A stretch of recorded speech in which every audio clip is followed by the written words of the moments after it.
In Australia, when will building services costs be subjected to the same cost planning vigour as building structure and fabric costs? I don't know that they ever will. I mean, I've been here for nearly 15 years, and engineering services was a major component of any QS role.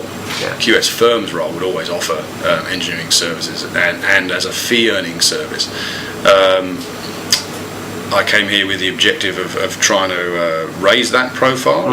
It's a role that engineers undertake. Yeah. It's a valuable role, and it's one that we do, and there's not many QS firms that actually have engineering services, QSs. Yeah. But it becomes more of an add-on or an added value. And that's nearly 15 years, and it has never become so rigorous as structures or architectural cost planning. So whether it's going to happen, I mean, 15 years so far, it hasn't got to that point.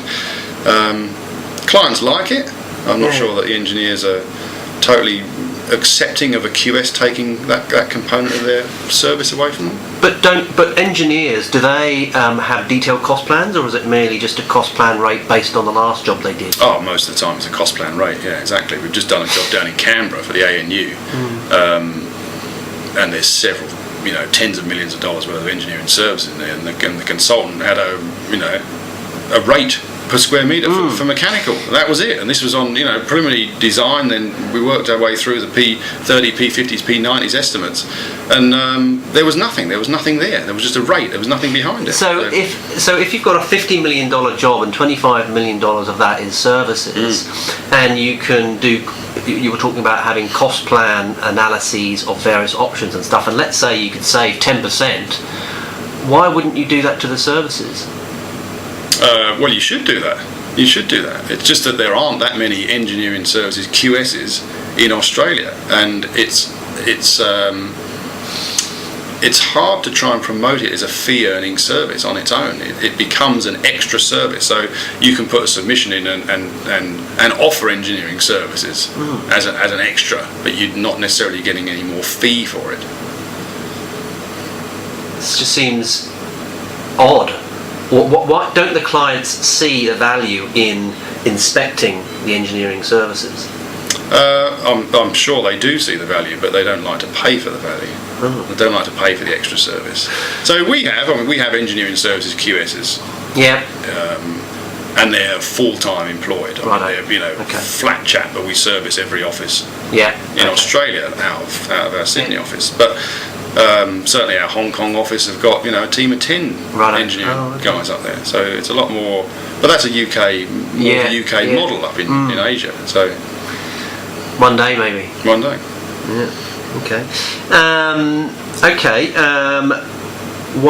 Second but last question, when you're interviewing a prospective QS for your business, for your team, for WT Partnership, what do you look for?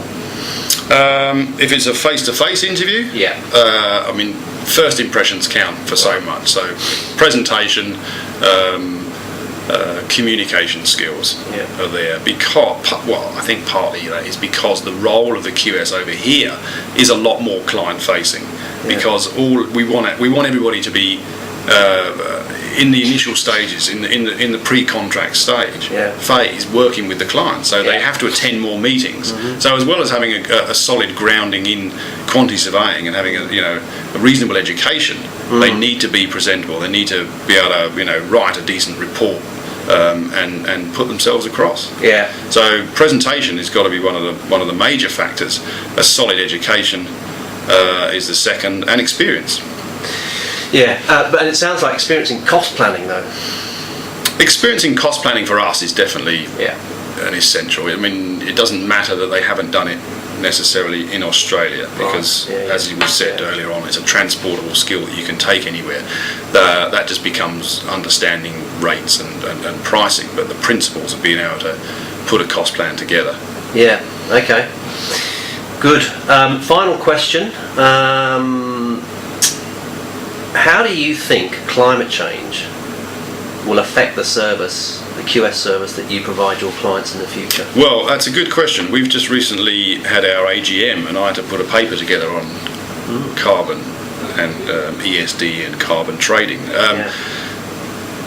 I don't doubt that there's going to be a change in the service that's provided, and the more that clients become aware of the emission trading scheme or carbon pollution reduction schemes, and are monitoring their energy usage and their greenhouse emissions, then there's a role there for a QS.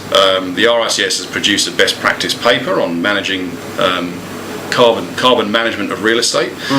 It's not clear where there is a definite role for a QS. There's a role for a surveyor somewhere in the whole picture. We're currently exploring those possibilities and looking at where it is, but it depends. I mean, we've still got to get the emission trading scheme through Parliament, and then it's going to be people like big shopping centre owners, and they become first order point of obligation, which is they're then legally bound to an emission reduction or a tonnage of emissions.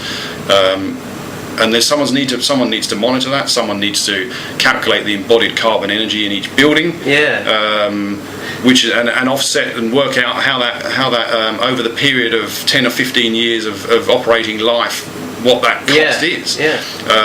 So it comes into just with the whole ESD, with tri-generation and black water recycling, they all become issues that we have to be across and aware of the not just the initial cost, but the ongoing cost and maintenance and life cycle.